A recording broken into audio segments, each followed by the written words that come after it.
Hello po mga kababayan, mga minamahal. Isang magandang umaga po sa inyong lahat. Ngayon po ay auno ng June. June na po tayo ngayon. Ang bilis po ng panahon. June 1st, 2024. At ang araw po dito sa Los Angeles, California ay Saturday. Walang pasok. Kaya medyo natanghalian po tayo ngayon. Late po tayo ngayon ng 1 oras. Ang oras po dito ay 7:38. 7:38 na po ng umaga. At makulimlim. Pero medyo mainit-init na. Opo. Medyo wala na yung lamig. Ang tatalakayin ko po ngayon dito ay yung sinabi ko kahapon na si Donald Trump ay was found guilty. Opo, doon sa 34 counts ng kaso niya. Donald Trump was found guilty. Yan po ang tatalakayin ko ngayon. Pero iuugnay ko yung si Duterte. Opo, kasi magkaparehas po sila ng style ng pananalita. Opo. Magkaparehas at halos magkasabay din sila na nanalo. 5 months lang ata ang pagitan o 6 months. Nanalo si Duterte ng Mayo. Ay dito naman ang eleksyon ata dito ay November. Opo. Ay nagtataka ako noon bakit ganun sila magsalita. Ganun na ganun ang pagsasalita nila ay halos magkasabay po sila na nanalo. Pero hindi na natin tatalakayin ang detalye ng mga pagsasalita nila. Hindi po. Ang tatalakayin po natin dito ay ano po ang sinasabi ng Biblia kung ang isang tao ay ganun magsalita sa kanila. Opo. Ano ang advice ng Biblia o ano ang parusa o ano ang mangyayari sa kanila o ang kanilang kahihinatnan. Ayan po. At bilang pang-umpisa o ano ba yun? Paunang salita ay ito nga yung sinabi ni Jesus Christ. For every idle word that man or men shall speak, for every idle word that men shall speak, they shall give account thereof in the day of judgment. Ayan po ang una kong pananalita. Ay totoo kasi ito Kasi nga ay si Jesus Christ po ang nagsalita nito. At si Jesus Christ po, hindi po siya nagkasala at hindi din siya nagsalita ng deceit. Opo. Yan po ang tatandaan natin. Kaya nga, yung nagtatanong sa akin, bakit daw si Kristo ay hindi niya sinabi na siya ay Diyos? Opo. Yun ang kako hindi naman tao si Kristo Hindi tao yan. Kaya, hindi siya pwedeng magsalita ng kayabangan. Sabi kong ganun. Ang tao kasi ay pwedeng sabihin na siya ang Diyos Pero ang Diyos kahit na alam niya na siya ay Diyos, ay hindi niya sasabihin yun. Sabi ko. Hindi niya sasabihin yun. alam niya na galing siya ng Diyos o siya ay parte ng Diyos o siya ay isinugo ng Diyos, hindi niya sasabihin na ako ang Diyos. Bakit niya sasabihin? Hindi ba? Ang tao pwede. Opo. Ayan nga si Kibuloy, hindi ba? Oh. Si Kibuloy ay inaako na niya na siya ang appointed son hindi ba? Ay ganyan po talagang tao Natural lang po yan sa tao. Kayabangan, hindi ba? Pero si Jesus Christ was no deceit was found in his mouth. Wala po yang kayabangan yan, wala yan. Yung mga corrupt communication, wala yan sa kanya. Kaya nga tama itong sabi niya, for every idle word that man shall speak, they shall give account thereof in the day of judgment. Ang problema kasi dito, kailan ba yung day of judgment? Yan ang hindi natin alam. Pero ang alam natin ay yung mga idle word. Opo, na hindi naman dapat sabihin ay sasabihin hindi ba? Hindi naman dapat, wala namang kwenta Halimbawa lang po sinabi ni Duterte noon doon sa balikatan exercise. Ako po ay taga Sambales, parati po akong nanonood ng balikatan exercise noon. Opo. May mga year na diyang ginanap sa Sambales opo, yung balikatan exercise nila. Ilang taon yun? Siguro 1978. Opo. O, 1977, ganyan. Ay talagang gira talaga, wargim Opo. Akala nga ng mga tao sa amin, nilusob na talaga Kasi umaga, paggising nila ang dami ng sundalo na Amerikano at saka Pilipino Ayun pala, wargim. Ayan po. Ay, sanay na sanay ako dyan. Ay, bakit ito si Duterte? Ang sabi niya, doon sa balikitan exercise, nung siya ang presidente, this will be your last. Sabi niya di ba? Oh, ay saan niya kinuha yan? Kay Kibuloy po yan. Kay Kibuloy niya kinukuha yan. Kwan yan, sa Biblia po. Kaya nga, very effective hindi ba? Sumikat si Kwan doon si Duterte This will be your last. Sinabihan niya yung mga general. Pero sa isip-isip ko, ay namumblima na nga tayo nung pinaalis ng, aywan ko, 13 senators ata yun Pinaalis nila ang US Naval Base at saka yung Clark Air Base. Pinaalis nila ay nung presidente na si Irap nung panahon ni Cory yan kinukumbinsi sila ni Cory na i-extend o mag-recontract ng another year o another 10 years ganyan. Ayaw na nila Ayaw na ng mga senador. Ay nanalo sila kasi 13 ata sila Magnificent 13 ata ang tawag sa kanila Sino yan? Ang buhay pa ngayon, yan si Enrile at saka yan si Joseph Estrada. Ngayon, nung kinukubkub na tayo ng China, ay nasaan na sila? Di ba?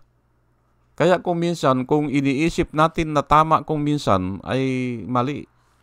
O yung iniisip naman natin na tama ay yung mali naman nagiging tama.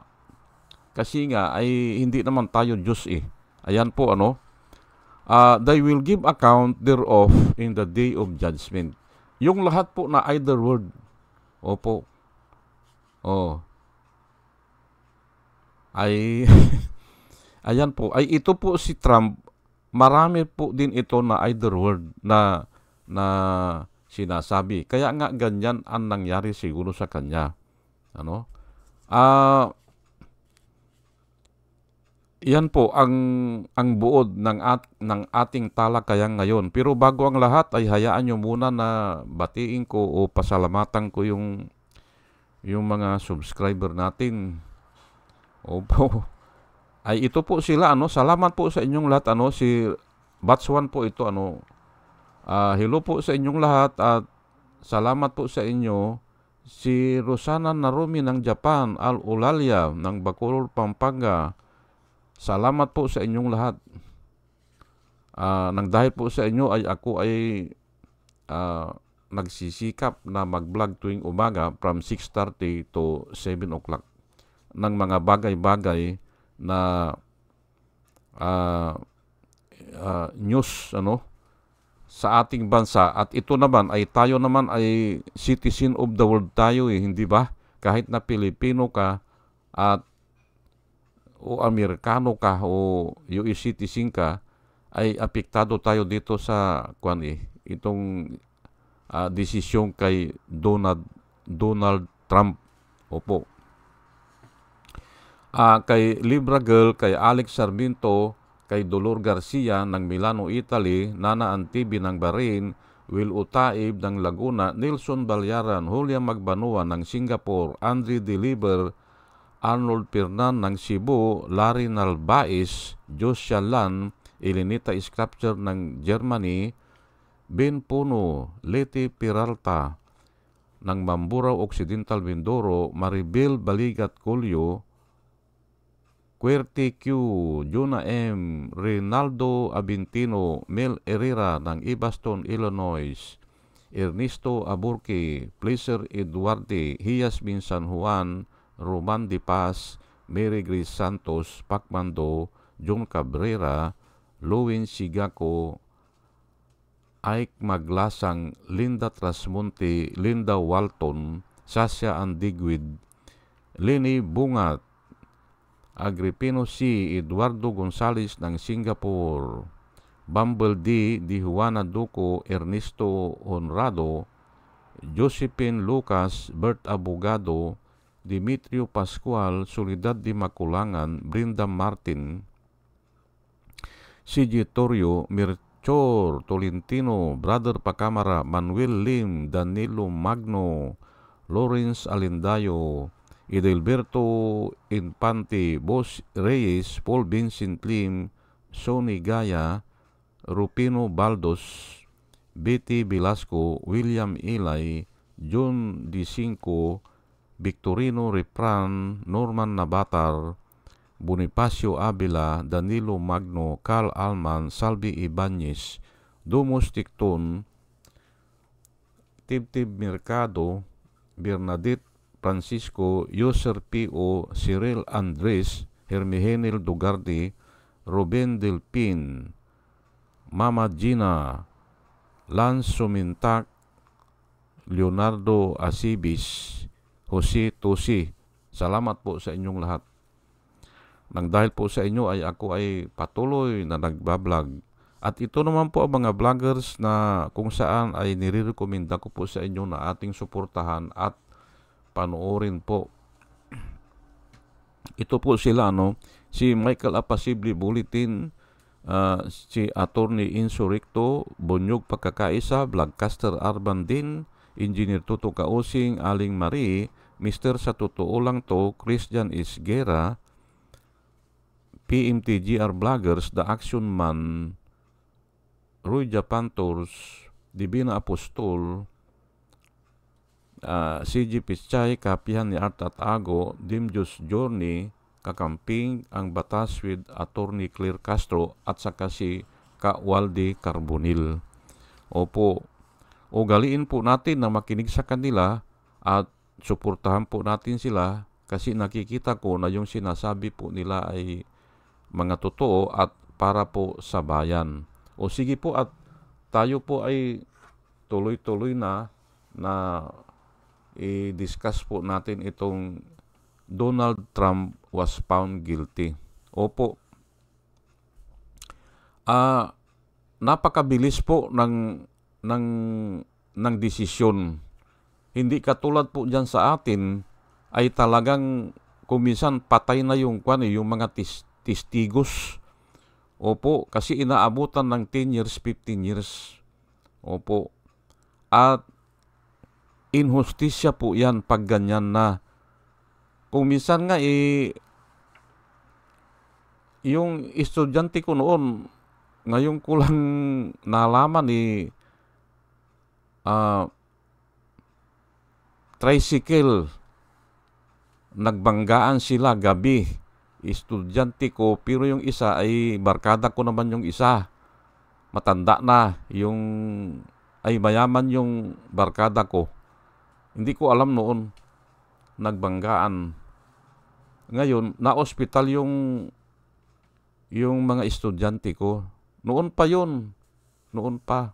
Hindi ko pa sila estudyante.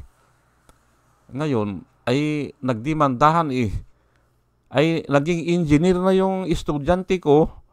Kailan lang na nalaman ko na yung desisyon ay bumaba.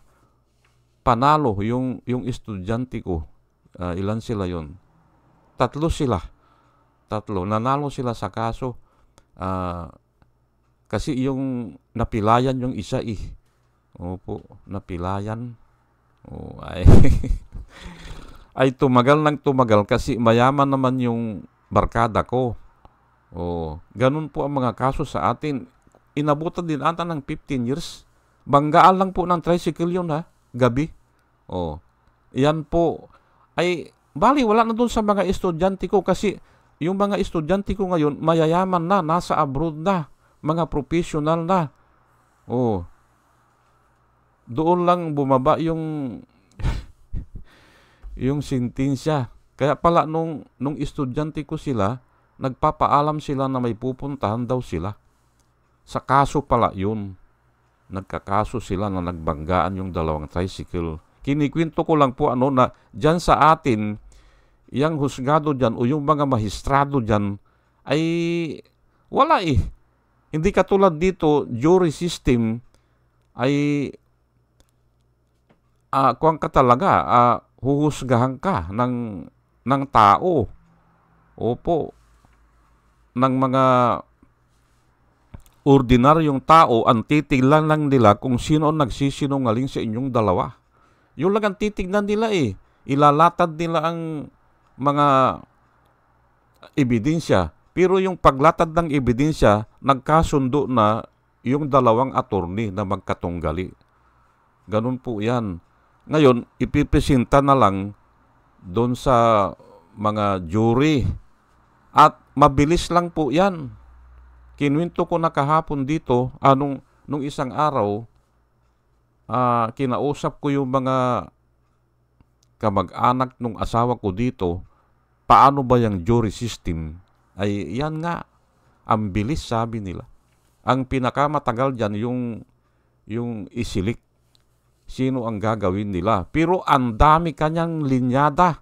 Ang daming nakaupo, naghihintay, reserve. Kung hindi ka pwede, palitan ka.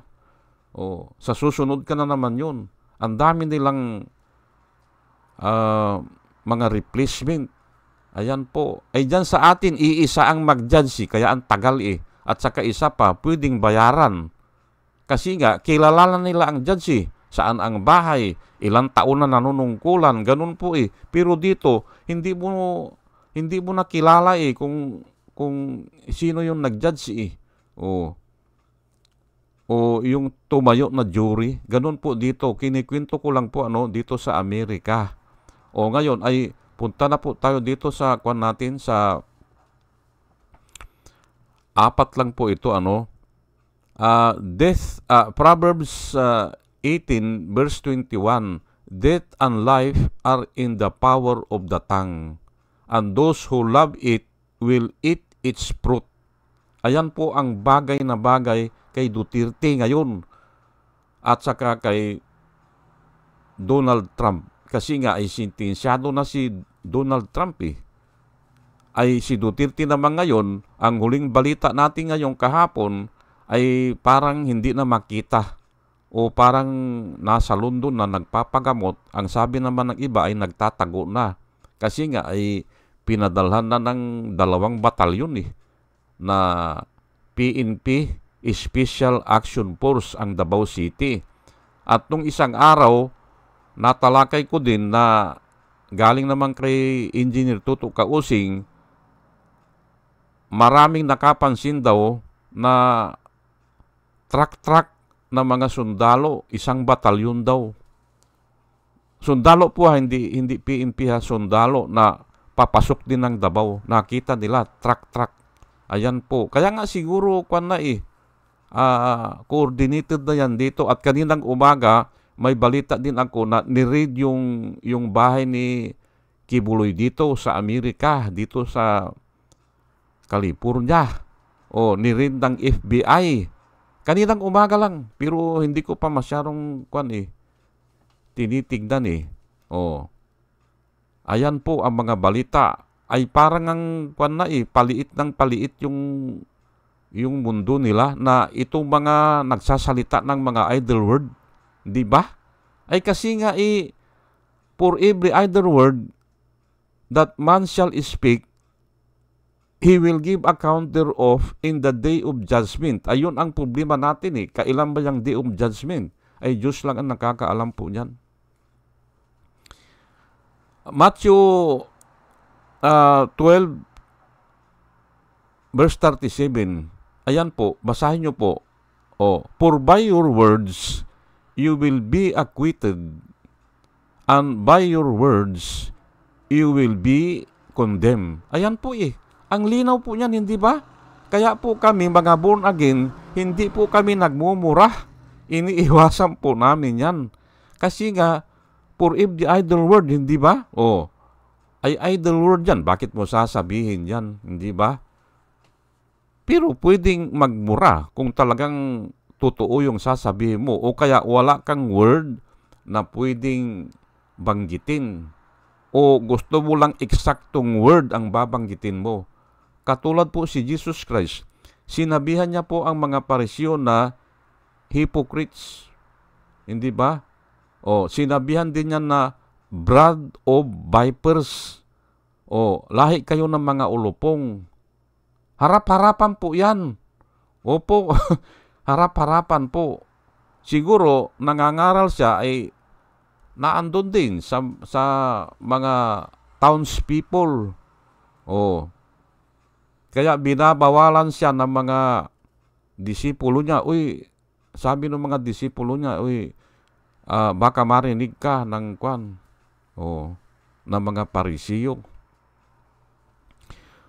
For by your words you will be acquitted, and by your words you will be condemned. At iyan lang nga ang nangyayari kay Donald Trump.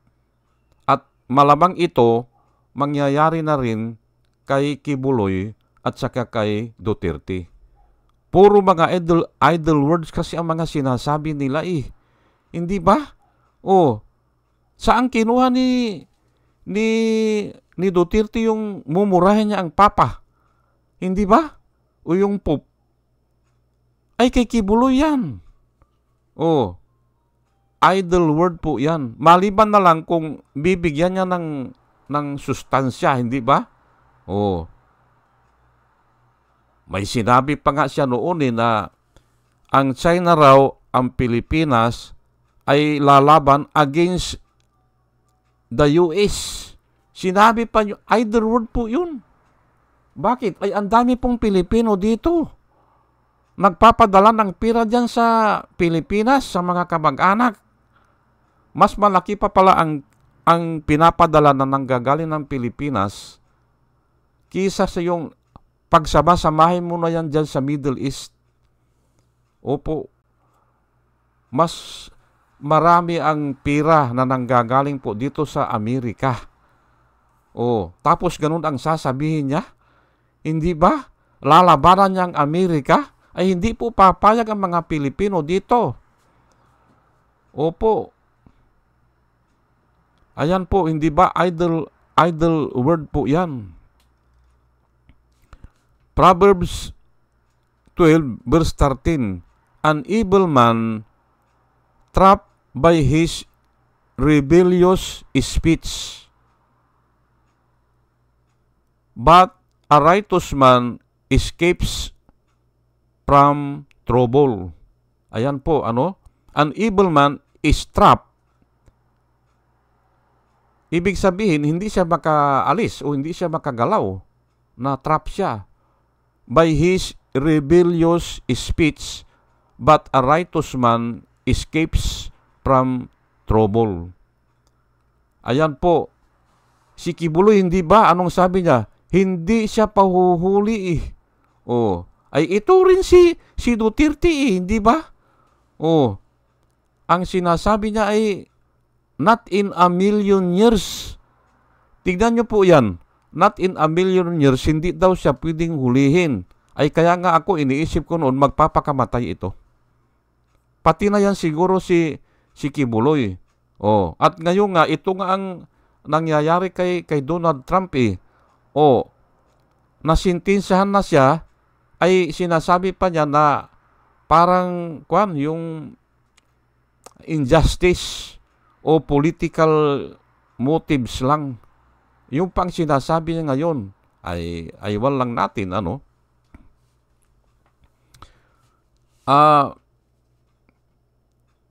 yan ang problema eh. Yan ang problema kung hindi natin inaaral yung mga sinasalita natin.